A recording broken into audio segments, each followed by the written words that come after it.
My name is Derek Lawson, and for 12 years I convinced myself that love was measured by consistency. Not grand speeches. Not dramatic promises. Not expensive gifts wrapped in shiny paper once a year. Real love, I believed, was quieter than that. It lived inside ordinary mornings and exhausting evenings. It was paying the mortgage before buying yourself something new. It was staying late at work because another school fee had appeared without warning. It was fixing a leaking faucet after spending 10 hours at the office because hiring someone would cost money the family needed somewhere else. I believed that if I showed up every single day, eventually the people around me would see it. Looking back now, I realize I wasn't building a family. I was building a foundation, and foundations are rarely noticed until they crack. When I married Vanessa, everyone warned me that marrying a woman with children would be complicated. Friends tried to be polite about it, but the message was always the same. They'll never really be yours. Don't expect too much. The biological father will always come first. I smiled every time someone said it. I thought they were cynical. I believed effort could overcome history. Vanessa had been divorced for almost 3 years when we met. Mason was 11. Chloe had just turned 8. They were old enough to remember their father, but young enough that I hoped they might eventually accept me as another steady presence in their lives. I never wanted to replace anyone. That was never the goal. I simply wanted to become someone they could count on. So I started with the little things. I drove Mason to baseball practice whenever Vanessa worked late. I helped Chloe with math homework even though I had forgotten most of what they taught in elementary school. I attended school concerts, parent meetings, science fairs, birthday parties, dentist appointments, and every event where another adult was supposed to show up. Sometimes their biological father came. Most of the time he didn't. I never criticized him in front of the kids. I figured children deserved at least one adult who wasn't trying to win a competition that should never have existed in the first place. Instead, I stayed quiet. I showed up. Again. And again. Years passed that way. People outside our house thought we had figured out the impossible. Neighbors complimented us during summer barbecues. "You've got such a beautiful family." Coworkers smiled whenever I showed them vacation pictures. "You look like you've got everything." I always smiled back. It seemed easier than explaining that photographs only capture a fraction of a second. They never photograph silence. They never photograph the feeling of sitting at your own dinner table while everyone else carries on conversations around you as though you're simply another piece of furniture. I ignored moments like that. I told myself blended families took time. Then I told myself teenagers were difficult. Then I blamed stress. Then college applications. There was always another explanation waiting to excuse what should have concerned me. Mason grew into a tall, confident young man. Confident enough to treat my truck as if I'd bought it specifically for him. He never asked for the keys anymore. He simply picked them up from the kitchen counter. "I'll be back later." Not "Can I borrow it?" Not "Is it okay?" Just a statement. The first few times I reminded him that it was still my truck. Vanessa laughed softly from the sink while washing dishes. "Oh, Derek. He's just excited to drive." Later, when the truck came back covered in mud with an empty gas tank, I mentioned it over dinner. Mason barely looked up from his phone. Vanessa reached across the table and squeezed my arm. It's easier not to make a big deal out of these things. That phrase became strangely familiar. It was easier not to argue. Easier not to correct them. Easier not to embarrass them. Easier not to create tension. Every compromise seemed small on its own. Together, they slowly erased every boundary I had. Chloe was different. She rarely borrowed my belongings. Instead, she borrowed my wallet. Not literally. She simply assumed I would pay. Shopping trips somehow ended with my credit card sliding across the checkout counter. Weekend trips with friends somehow became conversations about budgets that always ended the same way. "Derek, could you?" College tours, prom dresses, senior pictures, birthday weekends, concert tickets. Whenever I hesitated, even for a second, Vanessa would give me that familiar look. The one that mixed disappointment with quiet expectation. "They're still adjusting." I stopped counting how many times I heard those words. Adjusting. At first it meant months, then years. Eventually it meant forever. I paid the mortgage every month. Not half. All of it. The homeowner's insurance was in my name. The emergency fund existed because I built it one paycheck at a time. When the water heater burst on a freezing January morning, I replaced it. When Chloe broke her arm skiing, I covered every medical bill insurance refused to pay. When Mason's transmission failed during his first semester of college, I paid the mechanic before he even asked. Nobody ever demanded these things. That would almost have been easier. Instead, everyone simply expected them. Expectation has a strange way of disguising itself as love. The more I provided, the less remarkable my sacrifices became. They disappeared into the background, like electricity.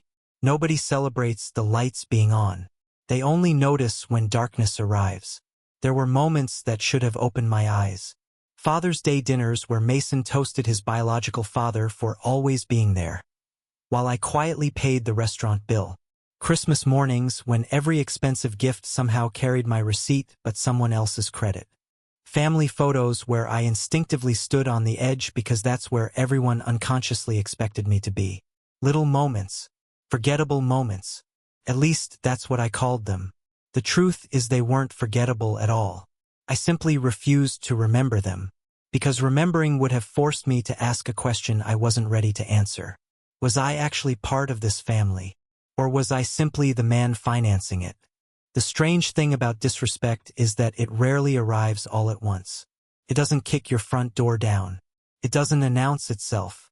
It settles into a house one small compromise at a time until one day you wake up surrounded by it and can't remember when it became normal. That was my life. Every sacrifice I made quietly became another expectation. Every problem I solved simply created room for the next one. I don't think Vanessa ever woke up intending to take advantage of me. If you'd asked her, she probably would have said she appreciated everything I did. Maybe she even believed it. But appreciation without action is just another comfortable lie. Whenever the children crossed a line, she smoothed it over before anyone had to face the consequences. When Mason left my truck looking like it had survived an off-road race, she smiled. He's still learning. When Chloe maxed out the spending limit I'd given her for back-to-school shopping because she found a designer handbag she absolutely needed, Vanessa laughed as though it were an adorable mistake. She's only young once. I noticed something after a while. Nobody ever volunteered to replace what they damaged. Nobody offered to reimburse me. Nobody even asked whether I could actually afford another unexpected expense. The answer was simply assumed. Derek will handle it. I always did. That became my identity inside the house. Not husband. Not stepfather. Problem solver. Walking wallet. Emergency fund. The man everyone called only after something had already gone wrong. There were evenings when I'd pull into the driveway after working 10 hours and find another surprise waiting for me. A broken dishwasher. A cracked phone screen. A tuition payment due earlier than expected. A medical invoice. A leaking roof. Every crisis somehow drifted toward my chair at the dinner table. I would listen, calculate, figure it out, write another check. Then life would continue as though the solution had appeared by itself. Sometimes I wondered what would happen if I simply stopped speaking during those conversations. Would anyone even notice? Or would they just wait silently until I reached for my checkbook? The hardest part wasn't spending the money. Money comes back. Time doesn't. There were birthdays I spent working overtime. Fishing trips I postponed. Vacations I never took because someone else's emergency suddenly mattered more. I kept telling myself there would be time later. Later became 12 years. Vanessa used to promise me things would change. Once Mason graduates.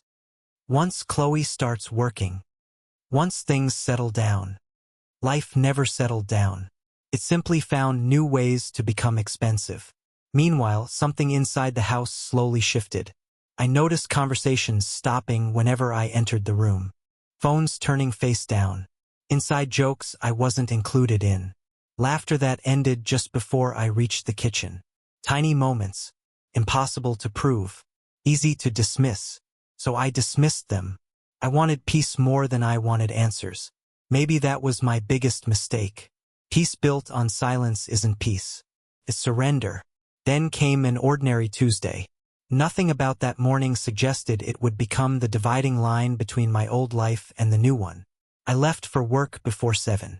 Spent the day reviewing contracts and sitting through meetings that should have been emails. Stopped for groceries on the way home because Vanessa had texted me a short list. Milk, eggs, coffee, dish soap. I picked up Chloe's favorite ice cream too. Not because anyone asked. Because I knew she'd smile when she saw it.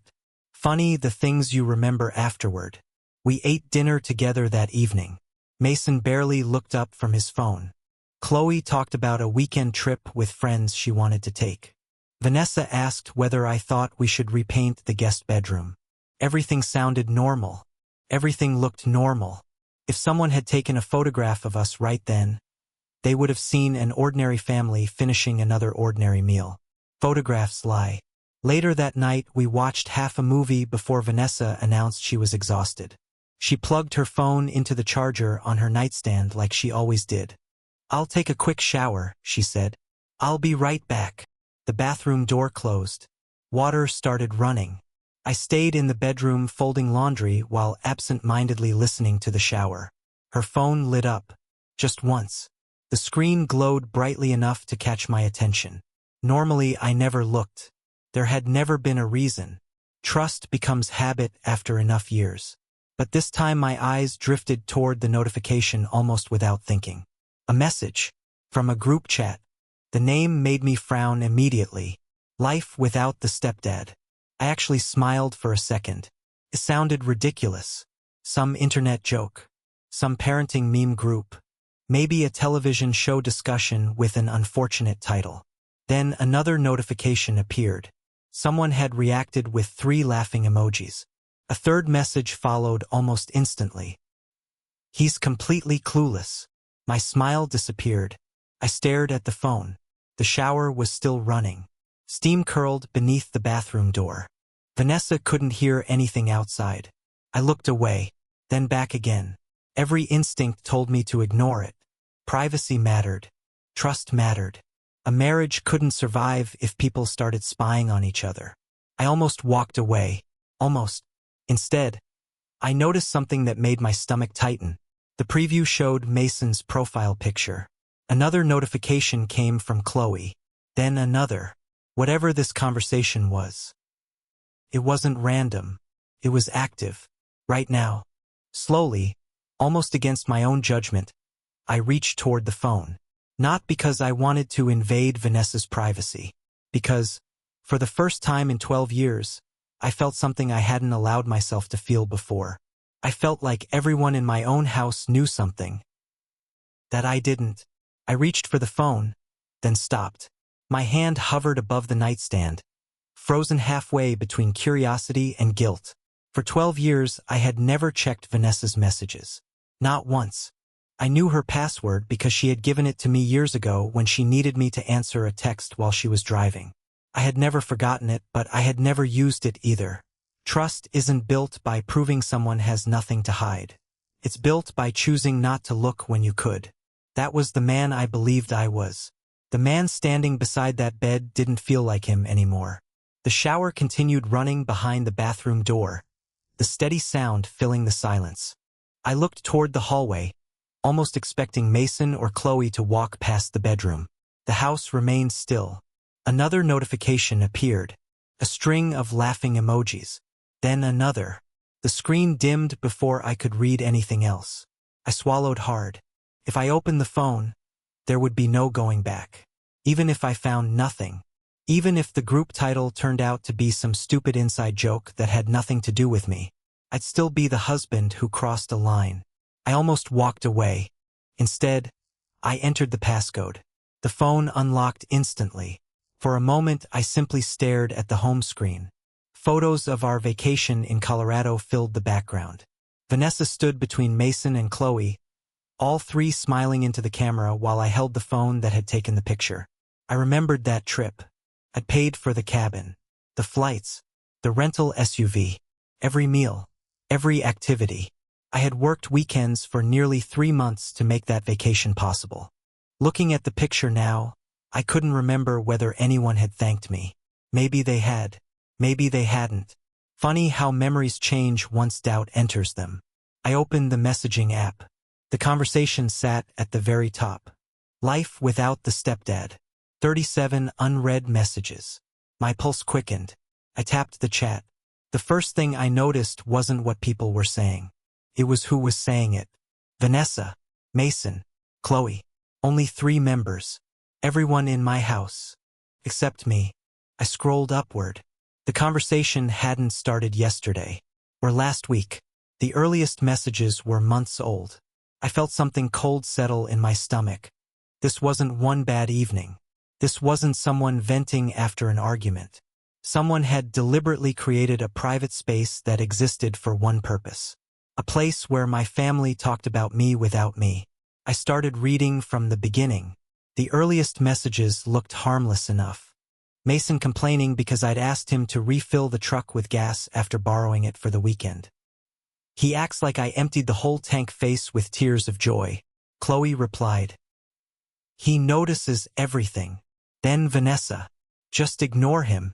He'll cool off. I frowned. That wasn't kind. But it wasn't unforgivable either. Families complained about each other. I complained about coworkers. About neighbors. Maybe this wasn't any different. I kept reading. Weeks passed in seconds beneath my thumb. The jokes became sharper. Pictures of me asleep on the couch after work. Someone had added cartoon captions above my head. Dreaming about paying more bills. 3 laughing reactions. Another message. A photo of my grocery list. Guess who forgot almond milk again? More laughing emojis. Then a poll. How long before Derek says we need to save money? The winning answer had been before dessert. I felt embarrassed. Not angry. Embarrassed. Because every joke was built from moments I'd thought were ordinary. Moments I'd shared with people I believed respected me. Apparently those moments became entertainment the second I left the room. I continued scrolling. The messages stretched across birthdays, holidays, vacations, months. Always the same pattern. Smile in person. Laugh online. Smile again the next morning. I reached a conversation about Mason borrowing my truck. He actually asked me where the gas went. Face with tears of joy. Face with tears of joy. Chloe answered. Tell him evaporation. Vanessa reacted with a laughing emoji. Not one message defending me. Not one. I kept reading even though every instinct told me to stop. Felt like touching a bruise just to confirm it still hurt. Then I found the first message that made my breathing stop. Mason had written it after I paid his car repair bill. At least the ATM never says no. There were 6 laughing reactions. 6. Vanessa answered a minute later. Enjoy it while it lasts. Then Chloe. He's basically our retirement plan. My eyes stayed fixed on those words. Retirement plan. I wasn't reading frustration anymore. I wasn't reading harmless teasing. I was reading the way they actually saw me. Not husband. Not stepfather. Not family. A resource. Something useful. Something expected. I rubbed a hand across my face and realized it was trembling. The shower was still running. Vanessa had no idea I was sitting on the edge of the bed watching 12 years rearrange themselves into something I barely recognized. I should have stopped. Closed the phone. Pretended I'd never seen any of it. Instead I kept scrolling. Because once you've discovered a crack in the wall, you need to know whether it's cosmetic. Or whether the whole house is about to collapse. Then I reached the messages from 3 weeks earlier. The tone changed. There were no memes. No jokes. Just plans. Real plans. Mason wrote first. Think about how much easier everything would be without him here. Chloe replied almost immediately. Seriously. No lectures. No questions. No budget talks. Then came the message that turned my blood to ice. Vanessa wrote only one sentence. We'd figure it out somehow. Someone renamed the conversation that same evening. Life without the stepdad. And below the name change. Months of discussions imagining exactly what life would look like. Once I was out of the picture, I don't remember breathing. I remember staring. My eyes stayed fixed on the screen while the shower continued running only a few feet away, as if two completely different worlds existed inside the same bedroom. One was ordinary, warm water, steam drifting beneath the bathroom door, my wife humming softly to herself. The other was hidden inside the phone resting in my trembling hands. A world where I wasn't a husband. I was a problem waiting to disappear. I scrolled farther. The messages weren't emotional.